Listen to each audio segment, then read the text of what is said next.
Yallo. Yes, it's your old pal Slim, but I'm doing a new intro before the intro. As I record this, it's July 3rd, 2025. It's a double intro. This episode you're about to listen to is from the year 2020. It's our very first year doing the show. Still finding our footing. The intro is a little bit different. My voice might be a little bit different. But the spirit of the show remains the same. So keep that in mind. We thought it might be fun to re-release Independence Day on Independence Day as our nation essentially crumbles into dust as we speak. If you're not outside barbecuing some hot dogs right now, maybe eating some pasta salad with your in-laws, maybe you didn't even want to go to the party, but your partner wanted to go. So you're putting on a brave face, but you're pissed off. And you're going to go hang out. You'll probably be on your phone, making small talk with your relatives. We've all been there, you know? Sit back, enjoy this episode.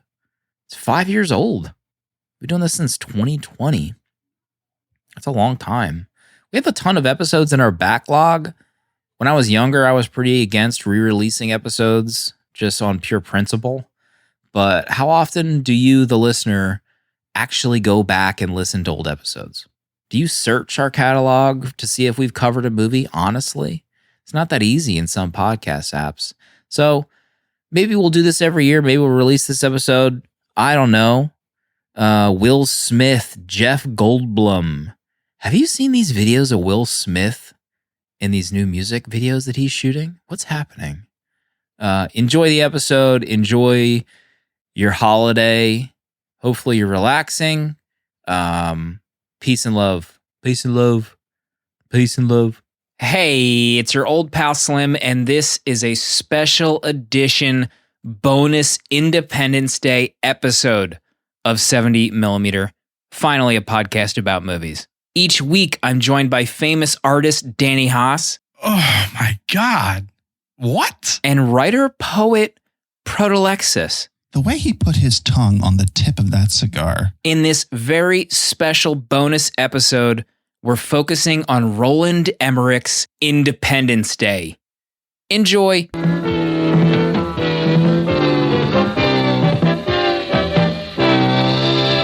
If you don't watch this on 4th of July, are you even an American? Kick the tires and light the fires. I'm back. If you're not watching Independence Day on the day of release, unsubscribe from this podcast right now. That's what you need to do. Now. Don't go to that COVID-infested barbecue that you were invited to. No one's wearing masks. They're like high-fiving, touching utensils, sharing utensils, drinking from the same cup. It's over at that party. Don't go to it. They're finished. Mm-hmm. So we're talking about Independence Day. What year is this? 96. 6. Roland Emmerich. Stargate. Will Smith. Ever heard of him? God. Fresh Prince of Bel-Air. Jeff Goldblum. Oh my God. Has he ever looked as good as he did in this movie? How about the tight fade that he had in this movie? Oh my God. What? Also, how is he taller than Will Smith? One of my notes is, how about that strut Jeff Goldblum was doing at the end of this movie in the desert? Oh, yeah. Like, the desert strut is better than the strut from Armageddon. Proto, do you have a prepared synopsis for this movie? I usually spring it on you in bonus episodes, and you usually have a scrambling face on, but if not, it's okay. Independence Day, the epic that it is presented in 3 parts, beginning on July 2nd, where an alien species crosses over the moon, and the first encounter the humans have with the aliens is that it scrambles their satellites, and nobody can get a clear television picture. Everyone's going crazy. And we're introduced to a lot of the plot lines and a lot of different characters that start out separate, and then as the movie progresses, come together. As I was watching this, I forgot the scope of this movie. It really starts in a lot of different places. It's a 5-hour movie with 6 different main characters. But so you kind of see them all in different places, different parts of the country. And so July 2nd is really contact with the aliens. And then it moves into, and then when we find out their motive, that they're here to attack because they initiate attack. Jeff Goldblum's character kind of realizes that, warns the president right as it's about to happen. They're able to escape the White House before it explodes. Then July 3rd is the Earth's counterattack against the aliens that really fails because, surprise, the aliens have shields.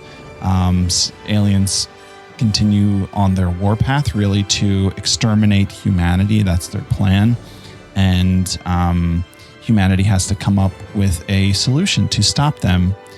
And then on July 4th, our heroes have a plan. They find a weakness in the alien technology. They are able to give the aliens a cold and really thread the needle in one of the most amazing ways in human history that's ever been done, and save the day, save the planet, save the species, and light the cigars at the end and celebrate.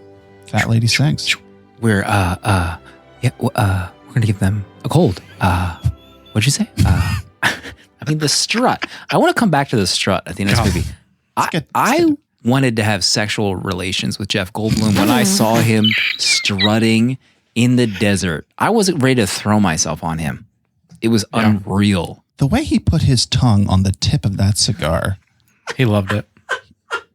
He just saved the human race right there. It's a joke, but like, they saved the human race. They can write their own checks for the rest of their days in that moment. Like, it's insane what they pulled off in hour 5 of Independence Day. Full disclosure, this movie, when I saw this in theaters, I was like ready to sign up for the military. This was like the greatest movie I've ever seen as a, 14, 13-year-old. 13-year-old, yeah. Unbelievable. I was like weeping in the theater during all these scenes where people were dying. The president's wife died, sobbing. When they run up to them at the end of this movie, I'm sobbing. I couldn't get over how in love with this movie at the time when I came out. So, Danny, that was the same with you? Oh, easily one of the best movies. One of the best summers for me was to see this movie as a blockbuster. I mean, I don't even know what I've seen Will Smith in before this besides Fresh Prince. This is way before Men in Black fame. No, it's only a year before Men in Black. Men in Black was 97. Oh, really? Yeah. Yeah, and in this time period is like a nice sweet spot where everything hasn't been taken over by CG yet. They're still building miniatures. The miniature of that White House, everything they blow up in this movie is basically a miniature. I love it so much. I love everyone in this movie. Will Smith's amazing. Vivica's amazing. Mary McDonnell, I love her so much. She's my president from Battlestar. Will Smith, the God. Purdy, do you remember seeing this movie in theaters when it came out? I don't remember seeing it in theaters, but I've seen this movie so many times. There's a few movies that my dad would always play because he loved to crank it up, the audio, put it on the big screen. So this was one of them. Terminators, also Godzilla, which also Roland did as well. We used to watch that all the time, which makes sense. This has totally that vibe. Yeah, this movie, I knew every scene in this movie. It all just like came back. I knew every line. I feel like I've seen this so many times. Yeah, and I was just laughing out loud as I was watching this, and my wife was like, "What are you doing? Like, what is going on?" Right? Like, she had no idea, but I was just having such a good time. Like, it just took me back, to the good old days, the '90s, man. This movie, God, it's just unbelievable how good this movie was at the time. Like me and Jonesy and Dale on the Interview with the Podcast Vampire did War of the Worlds, and I had a problem with how the son was like ready to join the military at the alien invasion. And I had the exact opposite reaction to this movie. I was ready to get in one of those planes when I was sitting in the theater. Like, where is the local Navy sign-up sheet at this strip mall? Get me on board immediately. Like the scene with Will Smith when he knocks down that one fighter, the alien plane, and he's walking over to it, like just streaming down my face. You are emotional with Will Smith in that moment. And he is like, oh my God, what a Roland. Where you at? Where you at? It's like you're ready to fight with him. Like, Will, I'm here with you in the theater. Let's go do it. Let's kill this alien son of a bitch. Also, the best thing is he punches it in the face. Right. Like he doesn't pull out a side pistol and shoot it like you would expect from the military. Mm-hmm. He sucker punches that son of a in the face. And knocks him square out to where he can drag him across the desert for how long until he's picked up by those RVs.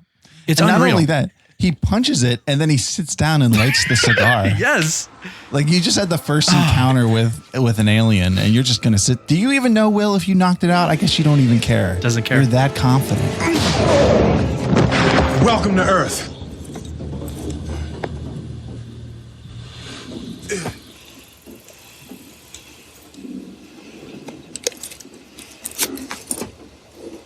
That's what I call a close encounter. And also, like right after that, he waltzes into Area 51. Remember, the one soldier's like, "Oh, this is a restricted area," and then Will Smith opens up his chute and shows him an alien. And then he's like, "Okay, right this way, sir." Like that's the clearance. This like, how do you even know if that's a real alien? It could have just been a fake alien, and he just lets Will Smith waltz into Area 51.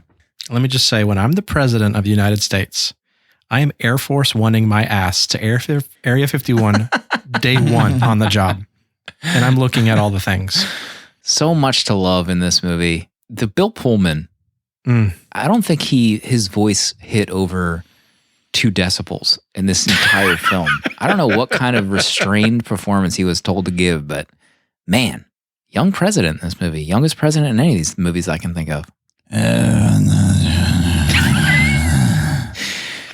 Get the Secretary of Defense on the phone right now. Golly. How did the aliens get there so fast with no one seeing them? Even if you look into space, I feel like a week ago you would have been able to see those aliens, right? Like you can see the moon.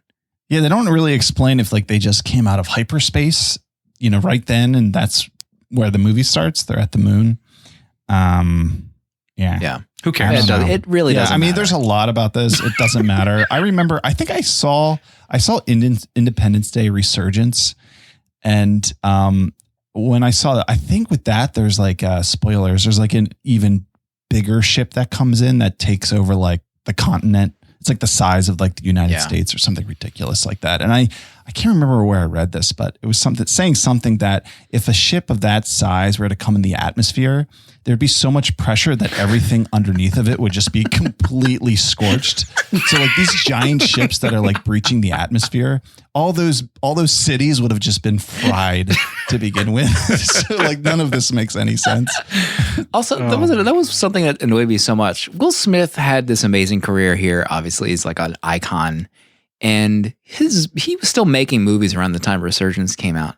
They couldn't have gotten Goldblum and Will Smith to come back and just have this amazing, fun action movie to topple this one. How did they not make that work? Wasn't it even written by the director? Same director. One? Goldblum came back. Oh, he directed it as well? Yeah, Roland. Pullman came back. He had that like grizzled beard. I didn't watch it. I think I did watch it, but I don't remember anything about it except for the beard. Jeff's dad was in it again. Really? He's on a sailboat. That's all I remember from the movie. Let's talk about Randy Quaid is a total character in this movie, but on Cousin Eddie again. He literally plays Cousin Eddie. On top of that, how about his son looking like a Keanu Reeves knockoff in this entire movie? Like, did he just come out of a school for creating Keanu Reeves stunt doubles? These kids wanting to lose their virginity the whole time too. Horny ass daughter. Dude. God. That scene at the end where they're like, oh my God. I don't want to die a virgin. I don't want to die a virgin. And the boy's like, Yeah, I don't want to die a virgin either. And that's the scene. Then it just like cuts away. Oh, why? Like, what is going on? This movie is almost 3 hours long. Roland, you don't think you could have cut a little bit of this out? Jeez. There's like I think the scene where the aliens arrive and everyone is reacting, like everyone in Wall Street, that's like a 90-minute scene of just people seeing the ship arrive, getting in traffic, getting out of their car, that idiot cop who just stops in the middle of traffic. None of that makes any sense to me, but it's so long. Yeah. Well, the ships are in the clouds for half the movie. Whether it's like what is it? What is it? And it just shows like these billowing clouds. It's like, where are they? You know, you're in like hours and hours are going by and nothing's coming through the atmosphere. That was another one of those things that doesn't make any sense. Like no one saw those clouds coming. You can't hide these ships for that long. Nobody knew that the aliens were even there until like they finally just showed up. Also, how is the president, he even references this, how are you not evacuating these cities immediately? What are you thinking? Right? That should be step one. Everyone get the F out of here. They don't even do that until we got there. Jeff Goldblum's like, the count, it's a countdown. Time's up. Like he tells them that like they're using the satellites. It takes this rando to figure out that the satellites have been hacked. No one could figure that out ahead of time, that these alien ships are going to vaporize you. Idiot president. You should resign immediately. Well, they have that great shot where she's like, no need to panic. Everyone should stay at their homes. And, you know, if you are going to leave, do it in an orderly manner. And then it cuts to like everyone rioting in the streets trying to get out of the city, which is going to happen. Yeah. So it like makes no sense to say like stay in your homes. Yeah. Bad news. A character I love is Jeff's coworker. Oh, his David, what do I do?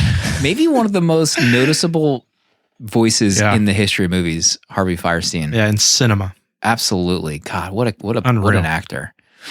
David. They realize they need, I think, pilots. And Randy Quaid's a drunk and he suits up. You know, his character says that he's been abducted by aliens and no one believed him for years. Did you catch when they showed that photo of him like from the war or whatever? One of the worst Photoshops I've ever seen. Oh my God. I mean, what was Photoshop like even 1996 at that point? They could have done a little bit better. I was in NAM and I've been crop duster pretty much ever since. Vivica A. Fox is in this, plays an exotic dancer. Totally forgot about that subplot. There's literally no woman in this movie that does anything like remotely helpful to the cause. It's always a man. Can you imagine if Will Smith's character was played by a woman? Like this would have been earth-shattering 1996. It's just like there's I mean, the first lady dies. Vivica A. Fox, the dog is rescued. Like they really could have redone some of the script for modern day at this point. Maybe Resurgence did, I don't remember, but not kind to women. Yeah, the president's wife dying, that was gut-wrenching. Still holds up. Where the daughter goes in and then he has that conversation afterwards, like, you know, is mommy sleeping now? I cried. I cried rewatching that scene again on the floor. I was trying to hide my eyes from Amanda. That scene holds up. I didn't want to get, are you crying during Independence Day? Didn't want to get that. Still holds up. So Jeff Goldblum what does he do at that newspaper? Is he the computer guy? No one knows. Like, what is his job? I thought he was like the editor in chief. I don't know. That's what I thought at first, but I don't think so. Yeah, he's something with like the network. So the one point I wanted to get to is they're trying to figure out what's going on with these satellites. He's using this laptop. When I was a kid, all I ever wanted was a laptop. Laptop was like the height of technology. I thought if I could get a laptop, I could do anything. That is the coolest thing ever. And that laptop he had, it's been replaced by like cell phones now, I guess, like the luxury of having an internet connected device. But I loved that laptop he was using. Mm-hmm. Yeah, this movie nails all the stupid tropes of someone working on a laptop. Yeah. And just, we're in. Yeah. They're on the alien spaceship. Let me connect to their network with my laptop. Duct tape to my lap. I mean, the idea of him feeding a virus to the alien mothership. So I mean, good. in 1996, maybe that flew. Maybe. But now it's like, what virus are you feeding the mothership that is going to hack their systems?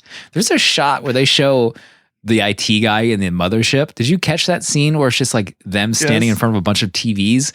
I tried to pause that scene to see what the hell that shot was. It was so bizarre, but they're using monitors that are like SD monitors in this alien spaceship. I was laughing like they're so advanced, but they're still using like 480p CRTs in this alien mothership. Get off of it. I love when they finally hack the ship and it's that animated gif of the laughing skull. Like, got him. Be sure to send this GIF with the virus. Son, what file did you send to them? I sent them the laughing skull crossbones file, Dad. I love the scene of them, though, in that cockpit at the end, just smoking cigars. That whole escape scene is so good. Harvey fires. Yeah, I have Harvey as like one of the most recognizable voices ever. Time's up. So Jeff Goldblum sees that there's a countdown from the satellites, and they're escaping before like they get vaporized. They barely make it out, and they're on the Air Force One, and Jeff's like, time's up. Like, so in good. that moment, would you really say time's up? I'd be like, oh shit, it's coming. I love that when all the aliens start hitting all the cities with the lasers. Man, I think that still looks great. The explosions in that are loud and look great, and the cars flipping over as like the explosion comes forward. Yeah, babe. Looks awesome. I just love it. The making of stuff is unreal. I don't know if you guys have watched any of it. I'm not kidding. Everything that blows up in this movie was a model. They did such an incredible job. So they wanted the explosion to look real, the fire. So they wanted to use real fire. But the problem with doing that kind of, the fire doesn't go out like it does in the film. Fire, when it explodes, it rises up. So they built the whole New York City flat, and then they turned it on its side and then exploded straight up the street, like vertically, and then filmed looking down. It was unreal watching them do it. Can't even talk about, I mean, that the model of the White House is like 14 feet wide, took them months to build. It was like a $50,000 model. And the guys talking about it was like, usually we build 3 things if we're blowing something up. They literally built 1. They didn't have time to build multiples because it costs so much. So watching them blow this up was incredible. You guys got to watch the behind the scenes of this stuff. The model's huge, and the detail in it is unreal. So it still looks great. The miniature stuff. Yeah. They kind of bummed that, like, I guess it's just a lost art, actually building that stuff by hand and blowing it up. Because it still looks amazing. I'm not, who knows what this, when they started using CGI for this stuff, it still looked dated early on, but it still looks great. How about Harry DeConnick Jr. in this movie? I was glad he died. So annoying. But he had a lame death too. Like, you're supposed to be this amazing pilot, and you just like flake out and just get destroyed instantly. I loved how they think the missiles are going to work on these ships. Like right off the bat, like you don't anticipate any kind of shields up. You're just going to shoot some mini missiles at these things and it's going to be over. Can we wake up a little bit? You seen any science fiction, anything? Although I do, like you were saying, Slim, like you wanted to sign up for the Air Force immediately. When they're in the fighter pilots and they're calling out the launching the missiles, man, I just remember thinking that was so cool. Just box 2. Oh, and just firing it off. And then the whole Will Smith dogfight scene where he's escaping through the canyon. God, so good. Independence Day is my A New Hope. Jesus Christ. I don't know why you do this. Yeah, some of the fighter plane stuff is great, but then at the end, when I forget the character's name, but the crop duster, when he's flying his jet up into the spaceship, he's literally going like 5 miles an hour. It's so slow. And it makes no sense at all. There, like a lot of that stuff at the end doesn't look that No. good. Like things are moving so slow, like they're floating. It just looks bad. I love that Pullman, he's a former pilot and then he suits Mhm. up to do I battle. love that. I love that. Like that's another like, what is it? What's the term that's like pro-military? Is it jingoism? That's just like overtly Excuse me? pro-military. What did you just say? Googling that right now. Yeah, someone Google Going at that. the intern to confirm Safe that that's a search real off. word. Jingoism, extreme patriotism, especially in the form of aggressive or warlike foreign How policy. are you saying that? Jingo? Jingoism. So it is a real word. I feel Jingoism. vindicated. Vindicated.mov from Dash. I think this word should be banned. I am selfish. I am wrong. Thank you. But after the end of this movie, it's almost like it's an ad for the military. Like patriotism by force of the military. yeah. I did start to feel a little bit ill at the end of this movie because everyone's wearing military garb and they're like, yeah, we just genocided an entire alien race. Like we did it. Like I felt like, ew. I felt icky at the end of this movie. I actually hate Brett Spiner's character in this movie. Data. He's so wasted. Like he's Oh, like God. Disgusting. I was like, oh, he's the mad scientist who knows everything, but he really knows nothing. It's disgusting. Complete I love that. idiot in this. Such an idiot. So stupid. The- And that scene where they get all killed by the alien in that room, it so reminded me of Spider-Man 2, the Doc Ock scene and where he just comes alive and he's got his tentacles and he's just attacking. It seems like it's filmed the exact same way. That scene scared me as a kid. That was pretty God. creepy. The tentacles Yeah. whipping around and then using his voice through his That was cool. choking him. I love that. Open the door. Get him out of there. No, wait. And it's like twitching around his so gross. Soldier, is this glass bulletproof? No, sir. Adam Baldwin. Like if it's not bulletproof, why didn't the alien just shove his face through that glass? He could have just been murdered everybody right, in he that could room. have just threw him right through the glass. I love them talking about like NORAD has been vaporized, which includes like the vice what does that president mean? and like all the the entire Oh, yeah. cabinet is just dead. I love that like these cities. This is like the preeminent blockbuster for destruction movies. Like so many movies have come after this where cities are just annihilated. I think Roland Emmerich's built a career on making those exact movies. Right. Yeah. But it was interesting to see kind of like the first one that I remember anyway. Oh yeah, one of my notes was imagine a woman as a lead character here or anywhere in this movie. Yeah, you really feel that at the end where, Will and Jeff come out of the plane and then both of their significant others are Fawning. riding in the Yeah. Jeep, fawning over them. Oh, our heroes. It's like, ooh. I mean, we were fawning. over Yeah, them, we all too. were. I was So, throwing clothes. I was on that Jeep. wearing that adult onesie. Do people look around in a jet while they're flying like they do? Like, would you be like angling your neck around flying a plane? It just seems like a waste of time. Don't they have rear view mirrors inside or something? I don't think so. Like on the I don't think inside, so. like can't you do like one of those like angled mirrors that's like a circle, like a wide, Just reach like his a arm wide out. angle that just shows you what's around you. It just seems like like you're. What did Tom do in Top Gun, Matt? Can we talk about Top Gun? It's a topic for a different podcast, but I'm just saying it just feels like a waste of effort to turn your entire head while you're flying 400 miles an hour in a jet. That's all. Anyone flying a jet, leave us a voicemail, write us an email, let me know how it's If you've done. flown a jet, if you've please. ever flown a jet. They get in there, Randy Quaid caricatures it up, flies into that thing, and saves the day. Everything explodes. I mean, how many lives were lost just by the ships falling down after they explode? All of them. Billions. Had to be billions. Well, even the idea that when he's deciding to do the nuke and it's like, civilian casualties won't be that bad. I mean, making that choice to like set off a nuke in your own country. Yeah. That's Over a pretty- major city. Yeah, over New Yeah, York that's City. a pretty big moment. God. I made fun of the Photoshop earlier, but this also includes a green screen that rivals Batman 1989 at the end of that movie, where they're looking at the flaming wreckage in the So desert. bad. What is going on there? Yeah. Is this the first ever use of green screen in film? I mean, it's terrible. Didn't I promise you fireworks?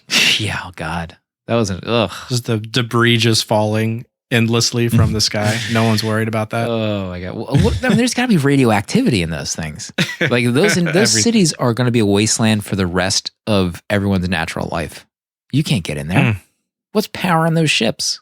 Also a classic plot with this of that an American has figured out the weakness of the aliens, and it cuts to like all them like spreading the message to all the other militaries throughout the world. Oh, there's Americans. They got a plan. Morse code plan. I love that. Didn't they show like Pakistan right next to Israel? Yeah, they did. I was like, well, if anything's going to bring us together, it's aliens, I guess. I think he has like a montage like that in every one of his movies. The healing power of death. It's like a recurring theme in his films. But this viewing felt way longer than I remember. I mean, it's like it's literally 2.5 hours. Should definitely not be the case. But 3.5 stars at least for me, which I realize is very similar to my The Shining rating, which is probably a very strange thing to say. But I love this movie. Like this could be a 4-star, 5-star rating for me, like much like The Fast and the Furious was. But yeah, love this movie. For me, it's a 4-star movie. It's not perfect, and I know it's 2.5 hours, but I couldn't imagine what scene I would cut from this movie. They're all great. The presidential speech is classic. It's so good. I love this movie. 4 stars. I could watch it every year. It never gets old. Yeah, I love this movie too. I have a ton of fun with it. It did feel long. I think I sent a message to you guys letting you know it was 2.5 hours because I did not remember it being that long. But I give it 3 stars. Yeah, it's a ton of fun. I love it. The end. All I know is if aliens invade us, this is how I want them to do it. I know they walk among us now, but I don't want this arrival business. I want a full frontal attack from these aliens. I want these massive ships. Are we meeting in Orlando to ready up with Danny as we go to battle? I have my bunker ready, guys. Excuse me? Danny wants 4 billion dead. There you have it. Independence Day. It's probably playing right now on Saturday, whatever day this is you're listening to it. Yep. This is going to be our regular release for the upcoming week. So no official release on Monday. But hopefully this brought just a piece of joy into your afternoon. You know, it's probably 100 degrees outside. You don't want to do anything except sit in and turn the volume up to 80 because you can't hear Bill Pullman say anything. Thanks everyone for listening. We'll see you next week. Goodbye.